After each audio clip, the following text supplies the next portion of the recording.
Hello friends, welcome to SSC coaching centre. दोस्तों, आज के वीडियो में बात करेंगे हम नंबर एनालॉजी के प्रश्नों की। और ये नंबर एनालॉजी के प्रश्न दोस्तों अल्फाबेट पर आधारित हैं। ठीक है, अल्फाबेट वाले जो प्रश्न पूछे जाते हैं उनकी बात करेंगे और सीरीज वाले जो प्रश्न पूछे जाते हैं उनकी बात करेंगे। देखिए, अल्फाबेट में भी दिए जाएंगे और गिनतियों में भी दिए जाएंगे, संख्या में भी दिए जाएंगे। लेकिन संख्या वाले तो आप रोज देखते हैं, अब अल्फाबेट वाले भी आपको आने चाहिए। ठीक है, अल्फाबेट वालों में क्या तरीका रहता है, क्या तरीका रहता है, वो भी आपको आना चाहिए। ठीक है, जैसे कि मैं बात करूं डी का रिलेशन डब्ल्यू से है तो पी का रिलेशन यहां पर किस संख्या से बनेगा। ठीक है, देखिए अगर मैं इनको नंबरिंग करूं तो डी आपका कितने नंबर पे आता है, 4 नंबर पे आता है। और डब्ल्यू की अगर मैं बात करूं तो डब्ल्यू कितने नंबर पे आता है, 23 नंबर पे आता है। ठीक है, मैंने यहां पर अब इनको नंबरिंग कर दिया। अगर मैं पी को नंबरिंग करूं तो पी कितने नंबर पे आता है भाई, 16 पे आता है। तो यहां पर कौन सी संख्या आएगी, क्या रिलेशन है भाई इसका, इसका रिलेशन क्या है, 4 का रिलेशन 23 से कैसे है, 16 का रिलेशन यहां पर किस संख्या से बनेगा, वही आपको बस ध्यान लगाना है। अब मैं आपको यहां पर थोड़ा सा हिंट दे दूं कि अगर आप इन दोनों संख्याओं को जोड़ लें तो 4 और 23 कितना हो जाएगा, आप बोलेंगे 27 हो जाएगा। उसी तरीके से आप इन दोनों संख्याओं को भी जोड़ें तो कितना होना चाहिए, 27। जब इन दोनों संख्याओं का योग 27 हुआ है तो इन दोनों संख्याओं का योग भी कितना होना चाहिए, 27 होना चाहिए। 27 में से 16 हमारे पास है, 27 बनाने के लिए कितना और चाहिए, आप बोलेंगे 11 और चाहिए। तो 16 में 11 जोड़ेंगे 27 हो जाएगा। लेकिन 11 नंबर हमको नहीं चाहिए, हमको आंसर बताना है अल्फाबेट में। ठीक है, तो 11 नंबर पे कौन सा अल्फाबेट आता है, आप बता देंगे 11 नंबर पे आता है के आपके प्रश्न का क्या हो जाएगा, सही आंसर हो जाएगा, जो कि डी ऑप्शन में दिया गया है। आ गया प्रश्न सभी की समझ में, अब तो किसी को कोई समस्या नहीं होनी। बहुत अच्छा प्रश्न था दोस्तों, इसी तरीके के प्रश्न परीक्षाओं में पूछे जाएंगे अल्फाबेट वाले। ठीक है, अल्फाबेट वाले पूछे जाएंगे तो उन्हें आप करके आना है। अब देखेंगे हम अगला प्रश्न। अगला प्रश्न है एफ आई टी का रिलेशन 35 से है तो एम आई टी का रिलेशन यहां पर किस संख्या से होगा। अब मैं यहां पर जो एफ आई टी लिखा हुआ है, अगर मैं इनको नंबरिंग करूं तो एफ मेरा कितने नंबर पे आता है, आप बोलेंगे 6 पे आता है। आई आता है 9 पे और टी आता है आपका 20 पे। देखिए, जिन बच्चों को ये अल्फाबेट याद नहीं है वो याद कर लीजिए कौन सा अक्षर कितने पे आता है। ए 1 पर आता है, बी 2 पे आता है, सी 3 पर आता है, डी 4 पे आता है, इस तरीके से। ठीक है, आप इनको 1 से लेके जेड तक कौन सा अक्षर कितने नंबर पे आता है उन्हें आप याद कर लीजिए। याद कर लेंगे तो इन प्रश्नों को बनाना आपके लिए आसान हो जाएगा, वरना मुश्किल रहेगा हमेशा। ठीक है, अब मुझे तो याद है एफ 6 नंबर पे आता है, आई 9 नंबर पे आता है, टी 20 नंबर पे आता है, मैंने लिख दिया। इनका रिलेशन कितने से है भाई, 35 से है। तो एफ आई टी से 35 कैसे बनेगा, मैंने एफ आई टी को पहले नंबरिंग कर लिया। अब नंबरिंग करने के बाद मैं इनको जोड़ूंगा तो 6 और 9 कितना हो जाएगा, 15, 15 में 20 जोड़ूंगा कितना हो जाएगा, 35 हो जाएगा। भाई 35 मेरा बन गया, सबको नंबरिंग किया, उसके बाद सबका एडिशन किया, मुझे 35 मिल गया। उसी तरीके से यहां पर सबको नंबरिंग करूंगा। एम कितनी पे आता है, अगर आपको याद है तो आप बता देंगे 13 पे आता है। आई 9 पे आता है, टी आपका 20 पे आता है। ठीक है भाई, जोड़ के यहां पर बता देंगे आप, क्योंकि जोड़ के ये वाली संख्या आ गई, उसी तरीके से जोड़ के यहां पर ये वाली आ जाएगी। ठीक है, अब जोड़िए, 13 में जोड़ूंगा भाई 9, 22 हो जाएगा, 22 में जोड़ूंगा 20, 42 हो जाएगा। 42 आपके प्रश्न का सही आंसर हो जाएगा, डी ऑप्शन प्रश्न का बिल्कुल सही जवाब है। उम्मीद करूंगा कि सभी की समझ में प्रश्न अच्छे से आ गया है, किसी को भी यहां प्रश्न में कोई भी समस्या नहीं होगी। अब देखेंगे हम अगला प्रश्न। अगला प्रश्न है 4 का रिलेशन 8 से है तो 1 का रिलेशन किस संख्या से रहेगा। अलग अलग तरीके हैं करने के। 4 से 8, आप बोलेंगे 4 का 2 गुना होता है भाई 8, तो होता है कि नहीं होता, 4 का 2 गुना 8। उसी तरीके से यहां पर भी क्या करेंगे, 2 गुना कर देंगे भाई। 4 का 2 गुना 8 तो 1 का 2 गुना 2 हो जाएगा। और 2 आपका ऑप्शन में भी दे रखा है, सी ऑप्शन में दे रखा है कि नहीं दे रखा, बिल्कुल दे रखा है। ठीक है, बिल्कुल दे रखा है। अब यहां पर कोई और तरीका देखिए, कोई दूसरा तरीका क्या हो सकता है। मेरे पास 4 है, 4 क्या होता है भाई, 2 का स्क्वायर। 8 क्या होता है, 2 का क्यूब। ठीक है, उसी तरीके से यहां पर 1 है भाई, पहली संख्या का स्क्वायर किया, उसी संख्या का क्यूब, तो यहां पर 1 का स्क्वायर करूंगा 1 ही रहेगा, और 1 का ही क्यूब करूंगा तब भी 1 रहेगा। तो यह तरीका तो नहीं लगा मेरा। जैसे कि यहां पे 4 है और 8 है, तो 4 क्या होता है, 2 का स्क्वायर, 8 होता है 2 का क्यूब, 2 का स्क्वायर 2 का क्यूब। उसी तरीके से 1 का स्क्वायर होता है तो 1 का क्यूब भी 1 ही होता है, 1 ऑप्शन में नहीं है। तो ये तरीका काम नहीं कर रहा आपका। दूसरा तरीका हमने लगा के देखा, काम नहीं कर रहा। कौन सा तरीका काम कर रहा है, 2 गुना वाला। 4 दूने का 8, 1 दूने का 2, 2 कहां पर है भाई? सी ऑप्शन में दे रखा है, सभी को मालूम है, आंसर हमारा आ गया। आसान प्रश्न था। अब देखेंगे अगला प्रश्न। अगला प्रश्न है 321 का रिलेशन 123 से है तो 457 का रिलेशन किस संख्या से है? आसान प्रश्न है, आप इस प्रश्न को मुश्किल मत समझना, बहुत आसान है। संख्याओं को अगर आपने ध्यान से देख लिया तो समझ जाएंगे कितना आसान प्रश्न है। मैं आपको बताता हूं कैसे।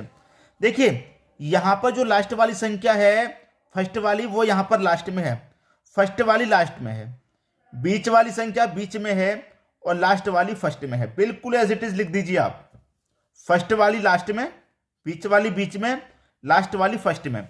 अब मैं यहां पर भी ऐसे ही लिखूंगा, फर्स्ट वाली लास्ट में लिखूंगा तो 4 लास्ट में आ जाएगा। अब इसी तरीके से बीच वाली बीच में लिखूंगा तो 5 बीच में आ जाएगा, और फर्स्ट वाली यहां पर लास्ट वाली फर्स्ट में लिखूंगा तो यहां पर 7 आ जाएगा। ठीक है, ऐसे लिखा हुआ है। फर्स्ट वाली लास्ट में, मैंने फर्स्ट वाली को लास्ट में लिखा, बीच वाली को बीच में, उस तरीके से बीच वाली को बीच में लिखा, और लास्ट वाली को फर्स्ट में, उस तरीके से लास्ट वाली को फर्स्ट में।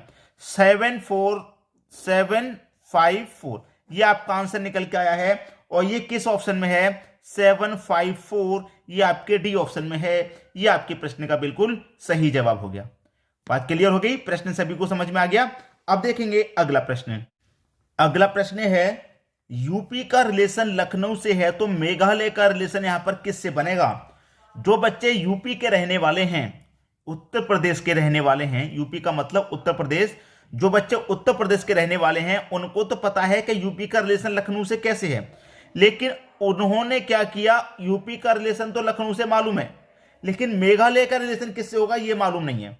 क्यों मालूम नहीं है? क्योंकि यूपी की राजधानी लखनऊ है, उत्तर प्रदेश की राजधानी लखनऊ है।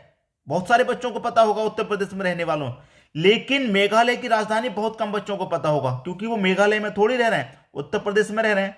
मेघालय की राजधानी नहीं पता क्या है, लेकिन याद करनी चाहिए, सभी की याद करनी पड़ती है जब आप एग्जाम की तैयारी कर रहे होते हो तो सबकी। ये तो अपने देश की हैं, विदेश की भी याद रखनी पड़ती हैं। राजधानी, किस देश की राजधानी कौन सी है, विदेश की भी बता रहा हूं मैं आपको, वो भी याद रखनी पड़ती है एग्जाम की आप तैयारी कर रहे हैं। अब आपको सीधे सीधे मैंने क्या बताया कि भाई यूपी की राजधानी है लखनऊ। क्या है दोस्तों? राजधानी। राजधानी मतलब कैपिटल, इंग्लिश में बोलूंगा तो कैपिटल। उत्तर प्रदेश का कैपिटल लखनऊ, तो यहां पर मेघालय का कैपिटल क्या होगा, मेघालय की राजधानी क्या होगी? दिसपुर, एजावल, शिलोंग या गांधीनगर। तुक्का मत लगा देना, तुक्का लगा दोगे सवाल गलत हो जाएगा, गलत हो जाएगा तो नेगेटिव मार्किंग आती है, गलत हो जाएगा। ठीक है, तो आपका यहां पर मेघालय की जो राजधानी है मैं आपको बता देता हूं, वो शिलोंग है। मेघालय की राजधानी क्या है? मेघालय की शिलोंग। अब तो याद हो गई। अब यहां पर मैंने मेघालय की तो आपको बता दी, क्या मैंने हर एक राज्य की बता दी? जितने सभी राज्य, हमारे 29 राज्य हैं भारत में, मैंने सभी राज्यों की अभी आपको नहीं बताई है, सिर्फ मेघालय की मैंने आपको बताई है, और उत्तर प्रदेश की आपको मालूम है लखनऊ है। लेकिन बाकी के जितने भी राज्य बचे हैं अभी, जितने भी राज्य बचे हैं उनकी याद करनी है आपको राजधानियां। ठीक है, जितने भी राज्य बचे हुए हैं अभी, ये तो मेघालय की जानकारी मिल गई आपको, उत्तर प्रदेश की मिल गई, अभी और राज्य बचे हैं 27 राज्य, उनकी राजधानियां याद कर लीजिए। एग्जाम से पहले सभी की राजधानी याद कर लो। किसी का भी पूछा, जरूरी नहीं है मेघालय का ही पूछा जाएगा, किसी और का भी पूछ ले। ठीक है, तो सभी की राजधानी याद कर लो, किस राज्य की राजधानी कौन सी है। क्लियर है? अब देखते हैं अगला प्रश्न। अगला प्रश्न है 51 का रिलेशन 2601 से है तो 54 का रिलेशन यहां पर किस संख्या से है?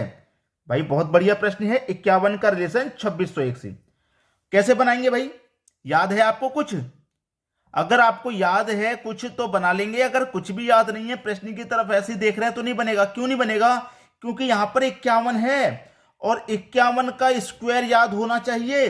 51 का स्क्वायर होगा तभी तो आप बता पाएंगे कि 2601 तो इस 51 का स्क्वायर होता है। अब 51 का स्क्वायर याद होगा तो फिर 54 का भी स्क्वायर याद होना चाहिए भाई, क्योंकि 54 का स्क्वायर भी पूछा जाएगा। ठीक है, जब यहां पर 51 का स्क्वायर है तो यहां पर 54 का स्क्वायर होगा, और 54 का स्क्वायर क्या आपको याद है? याद है तो बता दो, 2916, ये आपका 54 का स्क्वायर होता है। 2916 पहला ऑप्शन सही हो गया भाई। हो गया कि नहीं हो गया? कब हो गया सही? जब आपको स्क्वायर याद है, इसलिए हो गया। अगर स्क्वायर याद नहीं है, इसलिए मैं कहता हूं 1 से लेकर और 100 तक स्क्वायर याद कर लीजिए, 100 तक, 100 तक स्क्वायर आपको याद होनी चाहिए। अब देखेंगे अगला प्रश्न। अगला प्रश्न है ओपी का रिलेशन 225/256 से है। बहुत बढ़िया प्रश्न है भाई। यहां पर इस तरीके का प्रश्न बार बार नहीं पूछा जाता, आज पूछ लिया है, कर दो धड़ाधड़। ठीक है, ओपी का रिलेशन 225/256 से है। अगर मैं इसको नंबरिंग करूं, ओ मेरा 15 नंबर पे आता है और मेरा पी 16 नंबर पे आता है। ठीक है, ओ 15 नंबर पे आता है, पी 16 नंबर पे। तो पहली संख्या का 15 है उसको स्क्वायर कर दूं, 16 है 16 का स्क्वायर कर दूं। अब पहली संख्या का स्क्वायर ऊपर दे रखा है 225, क्योंकि 15 का स्क्वायर 225 होता है और 16 का स्क्वायर 256 होता है, तो पी का स्क्वायर नीचे दिया गया। पहली संख्या का स्क्वायर ऊपर और दूसरी संख्या का स्क्वायर नीचे। उसी तरीके से ये भी स्क्वायर में होगा, ये भी स्क्वायर में। तो ये किस संख्या का स्क्वायर होता है भैया? 7 का स्क्वायर होता है ये। और 484 कितने का स्क्वायर होता है भाई? 484 ये आपका 22 का स्क्वायर होता है। ठीक है, अब 7 नंबर पे कौन सा अक्षर आएगा? 7 नंबर पे आपको पता है जी आता है। 22 नंबर पे कौन सा आता है? 22 नंबर पे वी आता है। बस हो गया प्रश्न भाई। 7 नंबर पे आएगा जी, 7 का स्क्वायर करेंगे 49। 22 पे आएगा हमारा वी आता 22 पे, तो 22 का स्क्वायर करेंगे 484, क्योंकि पहली संख्या का स्क्वायर ऊपर है, दूसरी संख्या का स्क्वायर नीचे है। तो जी और बी इस प्रश्न का सही आंसर है। सी ऑप्शन आपका बिल्कुल सही हो जाएगा। तो उम्मीद करूंगा सभी को प्रश्न बहुत अच्छे से समझ में आ गया होगा, किसी को भी यहां प्रश्न में कोई समस्या नहीं होगी। ठीक है दोस्तों, वीडियो देखने के लिए आपका बहुत बहुत धन्यवाद।